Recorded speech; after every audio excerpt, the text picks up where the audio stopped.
ఇది ఈ నసరాబాద్ నియోజకవర్గం చూసుకుంటే దాదాపుగా అంటే మీ పార్టీ నుంచి కానీ లేకపోతే వేరే వాళ్ళ పార్టీ నుంచి కానీ ఎక్కువ మంది డాక్టర్లు ఎమ్మెల్యేలుగా అవుతున్నారు. ఏందంటే దాని వెనక ఏమన్నా రహస్యం ఏమైనా ఉందా మన లేకపోతే తెలుగుదేశం పార్టీ తరఫున అయితే డాక్టర్ కోడెల గారు ఆ రోజు కూడా ఒక సామాన్యమైన వ్యక్తి, ఒక చిన్న కుటుంబం నుంచి వచ్చి కష్టపడి డాక్టర్ అయ్యాడు. మరి ఎన్టీ రామారావు గారికి కుడిభుజంగా ఉండి ఆయన 5 సార్లు గెలవడం జరిగింది. మరి ఇవాళ నర్సరావుపేట అంటేనే కోడెల అనే నానుడు ఉంది. అటువంటి గొప్ప వ్యక్తిత్వం కలిగిన మనిషి ఆయన. మరి డాక్టర్గా ఉండబట్టే ఆయన ఎమ్మెల్యే అయ్యాడు. ఆ రోజు ఎన్టీ రామారావు గారి దగ్గరుండి సీట్ ఇవ్వడం జరిగింది. అదేవిధంగా మరి మాజీ ఎమ్మెల్యే గోపిరెడ్డి శ్రీనివాసరెడ్డి కూడా డాక్టర్ అవ్వడం వల్లే జగన్మోహన్ రెడ్డి గారు సీట్ ఇవ్వడం జరిగింది. మరి అరవింద్ బాబు కూడా డాక్టర్ అవ్వడం వల్లే నాకు చంద్రబాబు నాయుడు సీట్ ఇవ్వడం జరిగింది. కానీ అందరం కూడా జనరల్గా పోరాటాలు చేసే వ్యక్తులు. నేనైతే మొదటి నుంచి అదే నమ్ముకున్నాను, ధైర్యాన్ని నమ్ముకున్నాను, కష్టాన్ని నమ్ముకున్నాను, ఇంకేం లేదు. వైద్యునిగా మీరు చేసిన సేవలో మీకు బాగా గుర్తుండిపోయిన సంగతి ఏమిటందా? అంటే నేను పేద ప్రజలకు ఎంతో మందికి ప్రాణాలు నిలబెట్టాను. ఎందుకంటే యాక్సిడెంట్స్ లో డబ్బులు ఉన్నా లేకపోయినా, విపరీతమైన రక్తస్రావం జరుగుతున్నా కానీ మన అందరి చేత బ్లడ్ డొనేషన్ చేయించి హైయెస్ట్ 36 బాటిల్స్ ఒక వ్యక్తికి పెట్టి బతికించడం జరిగింది అనమాట. అంటే వాస్కులర్ ఇంజరీస్ ఇట్లాంటివి ఉన్నప్పుడు వాళ్ళని కాపాడుకోవటానికి. అదేవిధంగా నాకు డాక్టర్ వృత్తిలో ఉన్న తృప్తి దేంట్లో కూడా లేదు. దానికంటే కూడా ఇంకా తృప్తిగా మా రాజకీయాల్లో కూడా ఉండాలని ఆలోచన. అంటే మీరు డాక్టర్ గా ఉన్నప్పుడు మీకు చాలా మంది ఆ రెస్పెక్ట్ ఆ గౌరవం ఇస్తారు. మీరు రాజకీయ నాయకుడిగా మారినప్పుడు అదే రెస్పెక్ట్ గౌరవాన్ని మీరు చూసారా లేకపోతే ఏమైనా కొంచెం వాళ్ళు ఏమైనా వ్యత్యాసాలు కనిపించింది? అంటే డాక్టర్ గా ఉన్నప్పుడు డాక్టర్ కొంచెం దూరంగా ఉండి గౌరవంగా ఉంటాం అలవాటు. ఇప్పుడు మనకి గౌరవం అనేది లేదుగా. ఒక సామాన్యమైన కార్యకర్తలాగా ఉంటాం కాబట్టి వాళ్ళతో పాటు నేను కలిసిపోతా ఉంటా అంతే. నాయకుడిగా ఉండను, ఒక కార్యకర్తలో ఒకటిగా తిరుగుతా ఉంటా. నసరావుపేటని మీరు ఎలా చూడాలనుకుంటున్నారు? నెక్స్ట్ వచ్చే 5 ఏళ్లలో నసరావుపేట ఎలా ఉండబోతుంది? నర్సరావుపేటలో ఎక్కడ కూడా కాలువలు శుభ్రంగా ఉండాలి, రోడ్లు గుంటలు లేకుండా ఉండాలి, 2 పూట్ల మంచినీళ్ళు రావాలి. ఒక సింగపూర్ సిటీ లాగా దీన్ని పారిశుద్ధ్య కార్యక్రమాల్లో మనం ముందుకెళ్ళని ఆలోచనతో ముందుకున్నాము.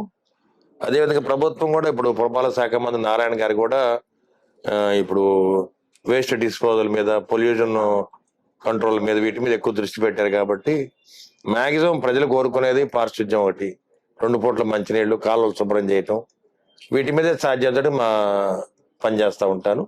ఒక్క ప్రజలు అడిగేదే మనం చేయాలి ఎప్పుడైనా కానీ. అదేవిధంగా రేపు వచ్చే నెలలో రేపు పెన్షన్ ఇస్తున్నాము, రేషన్ కార్డులు ఇస్తున్నాము. అదేవిధంగా తల్లికి వందనం కూడా రేపు మహానాడులో డిక్లేర్ చేస్తారు.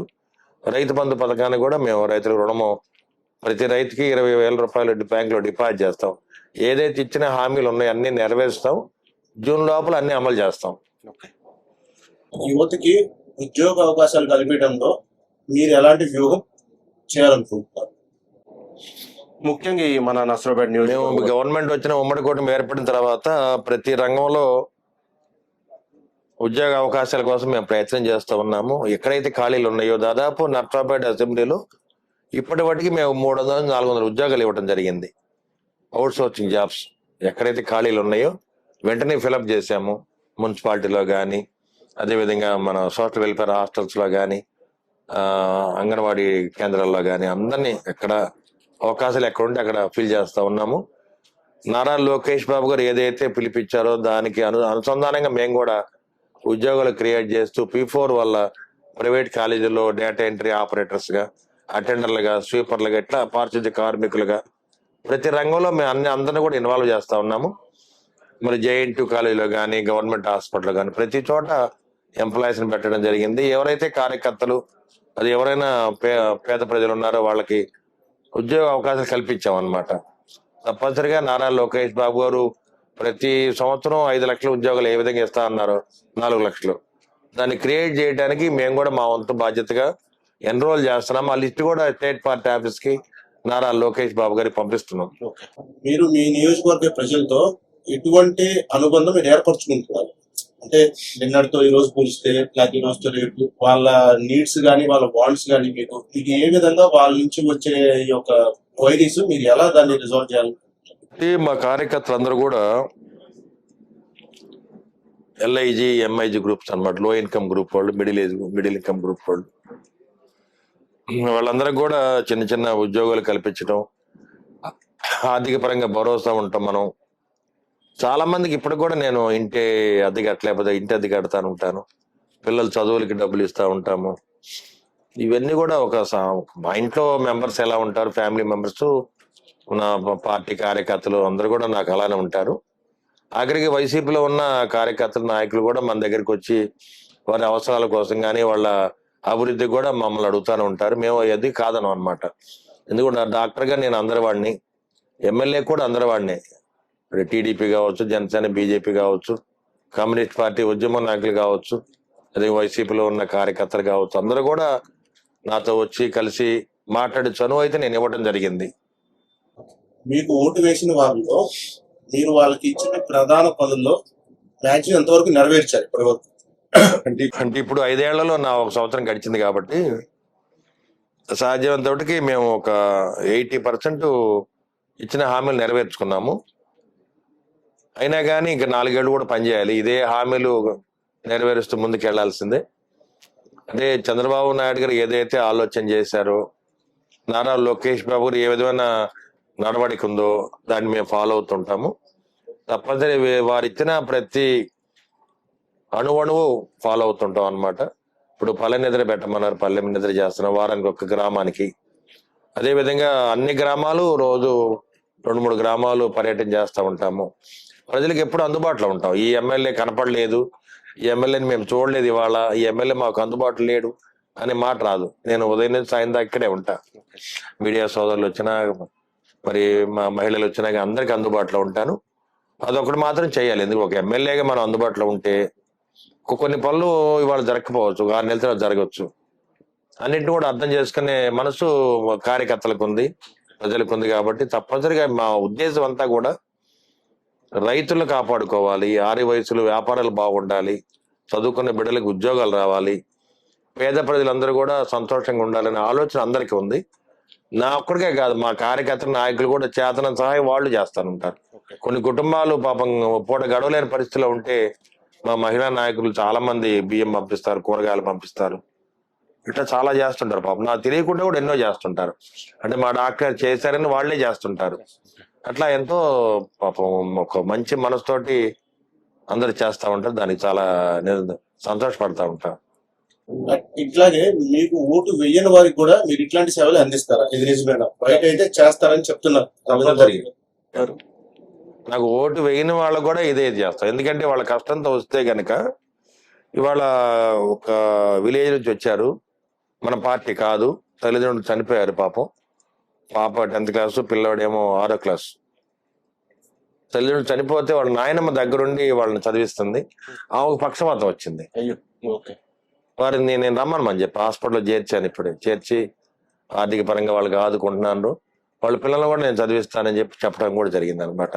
మా పార్టీ నాయకులు కూడా వాళ్ళందరినీ చూశారు. మా కుటుంబాన్ని ఏ పార్టీ అయినా మనకు అనవసరం, మన మానవత్వంతో చూడాలి, వాళ్ళని కాపాడాలనే భావంతో మేము సహాయం చేశాం. మీరు ఈ నియోజకవర్గంలో మీ ఆపోజిట్ గోపిరెడ్డి శ్రీనివాస్ రెడ్డి గారితో పోటీ చేసినప్పుడు ఓడిపోయినప్పుడు మీకు ఎలా అనిపించింది, గెలిచినప్పుడు మీకు ఎలా అనిపించింది? ఆ ప్రేరణ మీకు ఏమనిపించింది? ఆ డిఫరెన్సెస్ అంటే మేము ఓడిపోయినప్పుడు ఎక్కడ అవమానం పడినట్టు నేను భావించలేదు. అవమానం అనుకుంటే మనం రాజకీయాల్లో ఎవరో ఒకళ్ళు ఓడిపోవాలి. మనకి ఆ తక్కువ టైంలో ఉంది కాబట్టి మనం ఓడిపోవడం జరిగింది. మళ్ళీ గెలవాలి. ఆ రోజుల్లో వాళ్ళు అధికార బలం, బలం, అధికార మదంతో అక్రమంగా ఎంతో మంది మీద కేసులు పెట్టించారు. ఎస్సీలు, మైనారిటీస్ మీద. చాలా బాధాకరమైన విషయం. నేను ఓడిపోయిన తెల్లారి అనుకున్నా మళ్ళీ ఇక్కడే గెలవాలి, చంద్రబాబు నాయుడు నాకు సీటు, నా కష్టం చూసి సీటు ఇవ్వాల్సిందే అని ఆలోచించి నేను కష్టపడ్డాను. గెలిచిన తర్వాత కూడా నేను ఒక సామాన్యమైన ఎమ్మెల్యే కార్యకర్తలా తిరుగుతున్నాను. ఎక్కడ కూడా అప్పటికి ఇప్పటికీ పెద్ద డిఫరెన్స్ లేదు. అప్పుడు గెలవక ముందు ప్రతిపక్షంలో ఉన్నప్పుడు ఇంకొంత టైం అన్న ఉండేది మనకి. ఇప్పుడు ఆ టైం కూడా లేదు. ఉదయం నుంచి సాయం దాకా, రాత్రి 12 దాకా మనం పనిచేస్తూ ఉండాల్సిందే. అంటే ఒకటి, ఎవరు కూడా అధికార బలం, ధన బలంతో గెలవలేము. ఓడలు బళ్ళు అవుతాయి, బళ్ళు ఓడలు అవుతాయి. ఇవన్నీ కూడా గమనించాలి. ఇది మా చంద్రబాబు నాయుడు గారు మాకు నేర్పిన పాఠం అన్నమాట. 53 రోజులు జైల్లో ఉన్న చంద్రబాబు నాయుడు గారు ఎక్కడ కూడా చెక్కు చెదరలా. చూడండి బాబు గారు ఎట్లా ఉన్నారు. పవన్ కళ్యాణ్ గారు చంద్రబాబు నాయుడు మద్దతుకి వెళ్ళినప్పుడు రోడ్డు మీద బైఠాయించి పడుకున్నారు.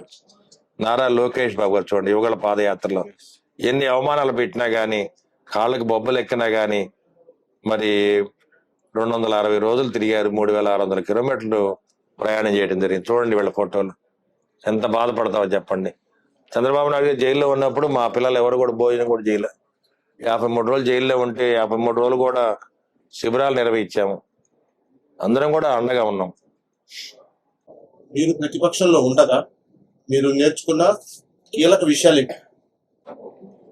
నేను ప్రతిపక్షంలో ఉన్నప్పుడు అప్పుడు కూడా అధికార పార్టీ ఏ పనులు అయితే చేయలేదో ఆ పనులన్నీ మేమే చేయటం జరిగింది. ఎక్కడ న్యాయం ఉంటే ఆ న్యాయం కోసం పోరాటం చేయడం జరిగింది. మా కార్యకర్తలకి ఇబ్బంది జరిగితే వాళ్ళ మీద పోరాటం జరిగింది. కరోనా టైంలో ఆ అధికార పక్షం ఏదైతే ప్రభుత్వ పరంగా చేయలేని పనులు ఉన్నాయో, మరి పేద ప్రజలకి హాస్పిటల్స్లో కానీ అన్నం మంచినీళ్ళు ఇవ్వలేదో అవన్నీ మేము దగ్గరుండి చేశాము. మా పార్టీ నాయకులు చాలా మంది ప్రైవేట్ కాలేజెస్ ఉన్నాయి వాళ్ళందరూ కూడా వాళ్ళకున్న బియ్యం కూరగాయలతోటి 2-3 నెలలు అన్నం కూడా వాళ్ళే పంపించడం జరిగింది. అంటే ఈ ప్రభుత్వం చేయని కార్యక్రమాలన్నీ కూడా ప్రతిపక్షంలో ఉండి కూడా మేము చేయగలిగాము. అంతకంటే బాగా ఇప్పుడు చేస్తున్నాం కూడా. సార్ మీరు చాలా మంది మీ దగ్గరకు వస్తారు, చాలా మంది చాలా సహాయం అడుగుతారు, కొందరు మాకు ఇది చేసి పెట్టండి అవి చేసి పెట్టంటారు. సో ఇవన్నీ విన్నప్పుడు మీకు ఒక స్ట్రెస్ లాగా ఏర్పడుతుంది. ఆ స్ట్రెస్ బస్టర్ ని మీరు ఎలా చేసుకుంటారు, అంటే దాన్ని ఎలా మీరు సమనం పొందుతారు? నాకు జనరల్ గా స్ట్రెస్ చాలా తక్కువ ఉంటుందండి. మొదటి నుంచి కూడా ఒక సమస్య ఉంటే మా నాయకులు ఉంటారు, ఆ నాయకుల దృష్టికి తీసుకెళ్తే ఫలానా వ్యక్తి ఆర్థిక పరంగా ఇబ్బంది పడుతున్నాడు, ఏదైనా ఒక ఆటో కొనుక్కోవాలో లేకపోతే మోటార్ సైకిల్ లాగుడు బండి కొనుక్కోవాలి, ఇట్లాంటివి ఉంటే మేము చర్చిస్తాము. స్వచ్ఛందంగా ఎవరికి వాళ్ళం ఆ కార్యక్రమాన్ని నాకు ఎక్కువ భారం లేకుండా వాళ్లే చేస్తుంటారు. మరి అటువంటి నాకు నాయకులు ఉన్నారు. ఇక్కడ టీడీపీ గడ్డ మీద టీడీపీ నాయకులు కార్యకర్తలు అందరూ కూడా చాలా ధైర్యంగా ఉంటారు, మొండిగా పనిచేస్తారు. కష్టం వస్తే అందరు కలిసి చేసుకుంటాం, సుఖమైన అందరం పంచుకుంటాం. అట్లా ఉండేవాళ్ళు. మేము ఏనాడు కూడా 5 ఏళ్లలో సంక్రాంతి, ఉగాది, శివరాత్రి పండుగలు జరుపుకోవాలా, కానీ మేము గెలిచిన తర్వాత అన్ని పండుగలు జరుపుకుంటున్నాం, అందరితో పాటు జరుపుకుంటున్నాం. మహాశివరాత్రి ఇంత ఘనంగా ఎప్పుడు చూడాల, ఈ చరిత్రలో ఎప్పుడు చూడలేదు అన్నారు. అంత 25 లక్షల మంది భక్తులు రావటం అంటే మామూలు విషయం కాదు. అది కూడా మన పిల్లలందరూ కూడా కష్టపడి ప్రతి అణువు రాయి గుచ్చుకోకుండా బాగు చేయడం జరిగింది. సార్ మీ డైలీ సాధారణ రోజు అసలు ఎలా ప్రారంభిస్తారు? నేను జనరల్ గా పడుకునేటప్పుడు 12 అవుతుంది నైట్. 4:15 కల్లా నిద్రలేస్తాను. అక్కడ నుంచి వాకర్స్ ఉంటారు, అందరు వాకర్స్ అందరితో కలిసి ప్రకాష్ నగర్ అంతా తిరుగుతాను. దాని తర్వాత 6:15 కల్లా స్నానం చేసి ఇంకా హాస్పిటల్కి వచ్చేస్తాను. హాస్పిటల్కి వచ్చి పొద్దున్నే 9 దాకా ఓపీ చూస్తాం, రౌండ్స్ వేసి ఓపీ చూసి ఇంకా మా కార్యకర్తల నాయకులను కలిసి అందరం కూడా పార్టీ కార్యక్రమాలకు వెళ్ళిపోతూ ఉంటాం. ఏ కార్యక్రమైనా అందరం కలిసికట్టుగా పనిచేస్తాం, ఒక ఉమ్మడి కుటుంబం లాగానే మేము పనిచేస్తాం. అరవింద్ బాబు ఎమ్మెల్యే అని నేను అనుకోను, వాళ్ళు అందరూ కూడా అంతే, మా నాన్న మా అని అనుకో వాళ్ళే తిరుగుతుండే ఆడపిల్లలందరూ. ఇంకా ప్రాక్టీస్ చేస్తారు నేను ఇప్పుడు కూడా. మల్టీ టాస్కింగ్ చేస్తున్నారు అట్లయితే? అంటే మనకి ప్రాక్టీస్ మెయిన్. ఎర్లీ మార్నింగ్ మనకి ప్రకాశం జిల్లా నుంచి పొద్దున్నే ట్రైన్ కి 40-50 మంది వస్తారు. వాళ్ళందరినీ ఓపీ 9 చూస్తాను. తర్వాత ఆదిత్య అందరు ఉన్నారు, మా డాక్టర్స్ 4 ఉన్నారు. ముందు హాస్పిటల్ మాత్రం 100% వైద్యం చేస్తూ ఉంటాను. వైద్య వృత్తిలో ఏంటంటే మనకి పేద ప్రజలు వాళ్ళకి పాపం ఇప్పుడు చుట్టుపక్కల ఎమ్మెల్యే అందరూ కూడా నా దగ్గరికి పంపిస్తారు, అలవాటు మొదటి నుంచి కూడా. ఇంక వాళ్ళకి అందుబాటులో ఉంటాము. ఆ ఎమ్మెల్యేలు కూడా మంచి పేరు తేవాలి, అది తక్కువ ఖర్చులో నేను కూడా వాళ్ళకి హెల్ప్ చేస్తూ ఉంటాను. సార్ మీకు రాజకీయం కాకుండా ఇంకా మిగతా మీకు ఇష్టమైన పనులు ఏవి? అంటే ఈ రాజకీయమే కాకుండా మీకు ఇంకే పనులు చేస్తే బాగా ఇష్టపడుతుంది? అన్నిటికంటే కూడా నేను ఎదుటివాడికి సహాయం చేస్తే చాలా తృప్తిగా ఉంటుంది నాకు. నేను తినే అన్నాన్ని మొత్తాన్ని వాళ్ళకి పెడతాను, లేకపోతే దాంట్లో సగం అన్నా పెడతాను, అదొక తృప్తి అంతే. అన్నిటికంటే దాన గుణం అనేది గొప్పది. సార్ మీరు ఇప్పుడు డైలీ మీకు చాలా ఛాలెంజెస్ ఫేస్ అవుతాయి, మీరు ఊడిపోయినప్పుడు కానీ లేకపోతే మీకు ఏదన్నా మాట్లాడుతున్నప్పుడు ఎప్పుడైనా సరే కొంచెం లోగా ఫీల్ అవుతారు.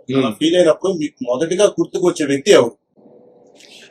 నాకు మొట్టమొదటిగా గుర్తొచ్చేది మా కుటుంబం, మా మేడం గారే గుర్తొస్తారు, భార్య. జనరల్గా ఏంటంటే ఆమె నాకు మొదటి నుంచి కూడా చాలా అండగా ఉండేది. ఆమె లండన్ లో ఉండి అక్కడ సిటిజన్ గా ఉన్నా కానీ నాతో పాటు వెనక్కి రావడం జరిగింది.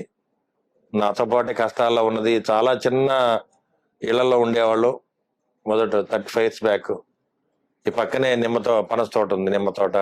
అక్కడే పెరిగాం, పిల్లలందరూ అక్కడే పెరిగారు.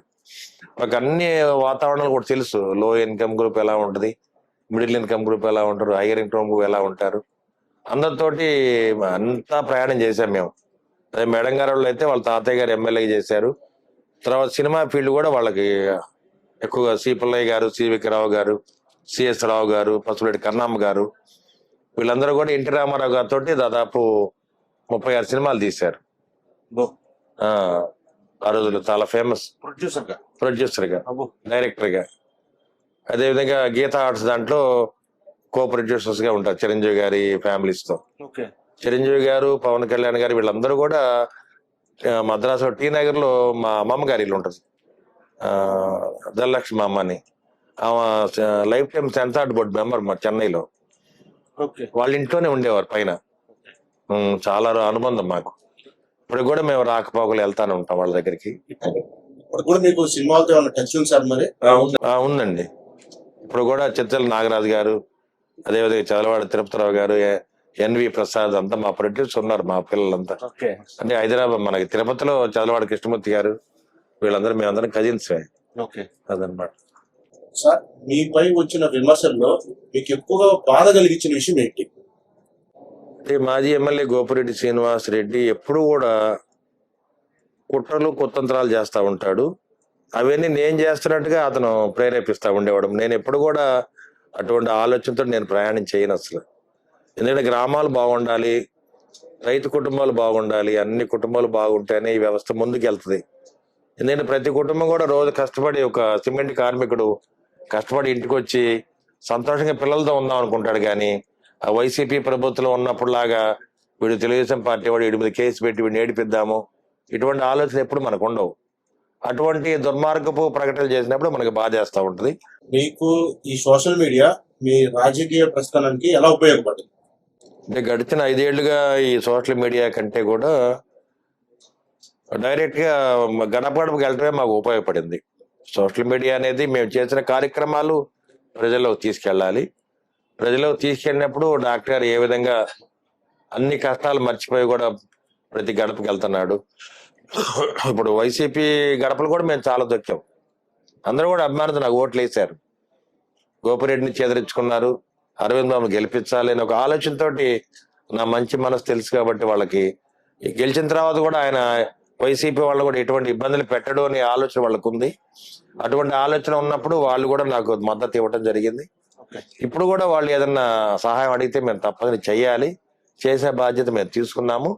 మా చంద్రబాబు నాయుడు గారు కూడా ఎప్పుడు అదే చెప్తారు, పార్టీలకు అతీతంగా మీరు గెలిచిన తర్వాత చేయండి, రేషన్ కార్డులు ఇవ్వండి, పెన్షన్ ఇవ్వండి, ఎక్కడ ఎవరిని ఇబ్బంది పెట్టదని చెప్పడం జరిగింది. మేమందరం కూడా వారు ఏం చెప్తే అదే పాటిస్తాం. ఇంత చూశాక మీ ఎంతూజియాజం, మీ రాజకీయాలు ఇట్లా సేవజాలం చూసిన తర్వాత ఒకవేళ మీరు కనుక రిటైర్డ్ అయ్యాక మీరు అసలు ఏం చేస్తారు? నాకు రిటైర్మెంట్ ఏమి ఉండదు అసలు.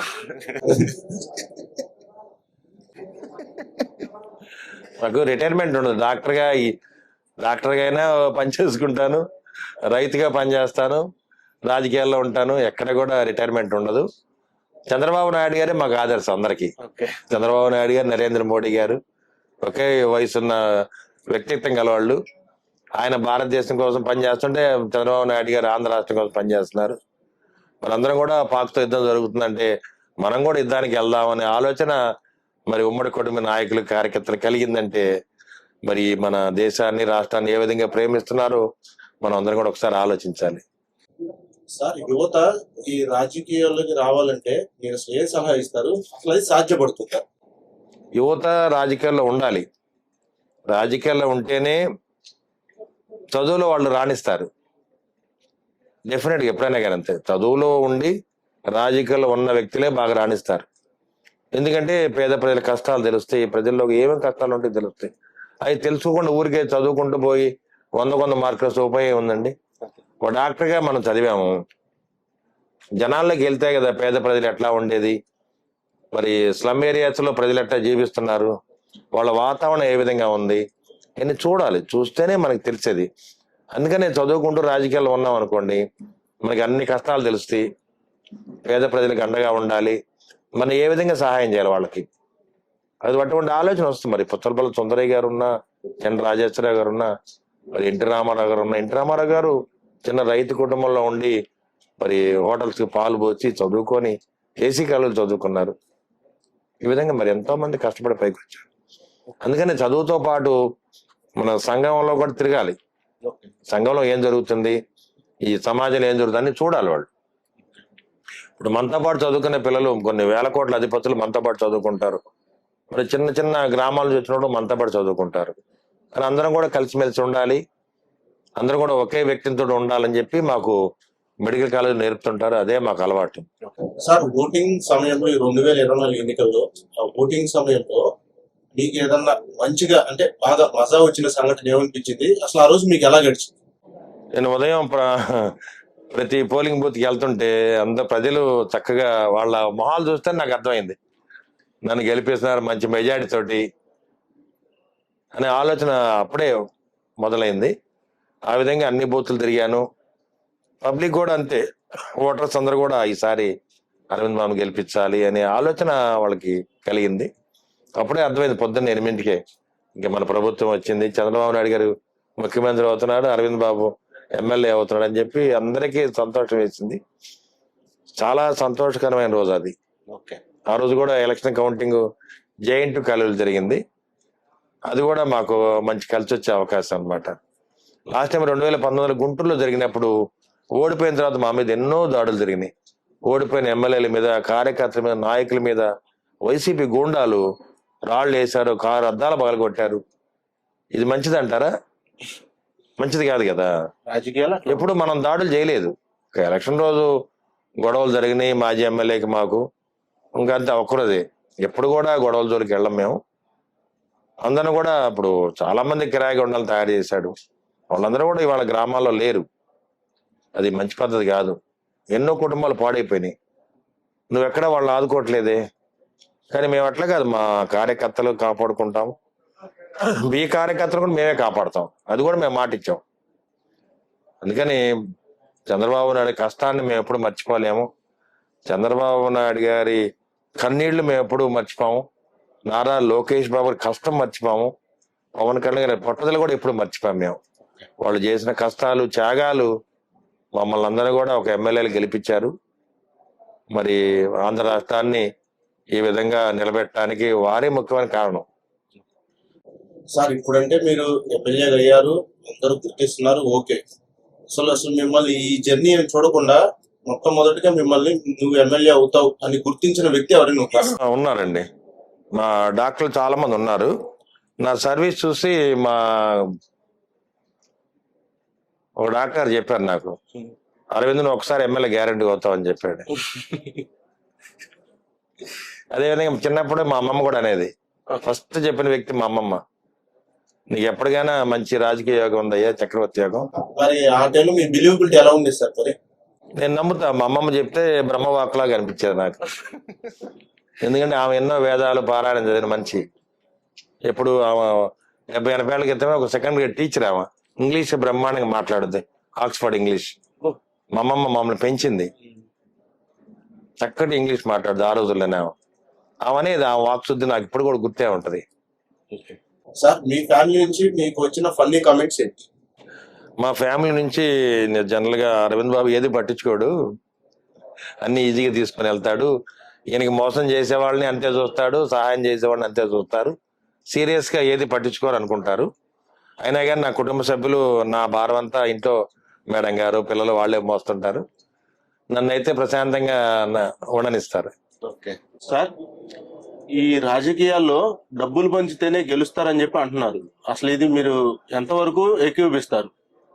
రాజకీయాలు ఇవన్నీ ఒట్టిదేనండి, ఎందుకంటే కులాలు చూడరు, మతాలు చూడరు, డబ్బులు చూడరు, కానీ రెండు కలిసి ప్రయాణం చేయాల్సిందే. ఆ విధంగా ప్రయాణం చేస్తేనే నాయకుడిని గెలిపించగలరు. సార్, ఫైనల్ గా ఓట్లేసి గెలిపించిన ఈ నర్సరావుపేట ప్రజలకి మీరేం చెప్తలుచుకున్నారు? నన్ను గెలిపించిన నా ప్రజలందరూ కూడా నేను కృతజ్ఞతలు తెలియజేస్తూ నేను ఎప్పుడు కూడా మీ అరవింద్ బాబు గాని ఉంటాను. అధికార బలంతో కానీ ధన బలంతో కూడా ఎప్పుడు కూడా విర్రవేగను. ఒక సామాన్యమైన కార్యకర్తలాగా, అతి సామాన్యమైన కార్యకర్తలాగా నేను నా నడవడిక ఉంటుంది. ఎన్నిసార్లు గెలిచినా కానీ ఇదే విధంగా ఉంటా నేను. ఇదే నాకు సంతోషం. అదేవిధంగా మా కార్యకర్తల మరి అక్కజల్లుల యొక్క అభిమానమే నన్ను ఈ విధంగా తీర్చిదిద్దాయి. కాబట్టి ఇంతకంటే నాకు సంతోషకరమైన రోజు లేదు.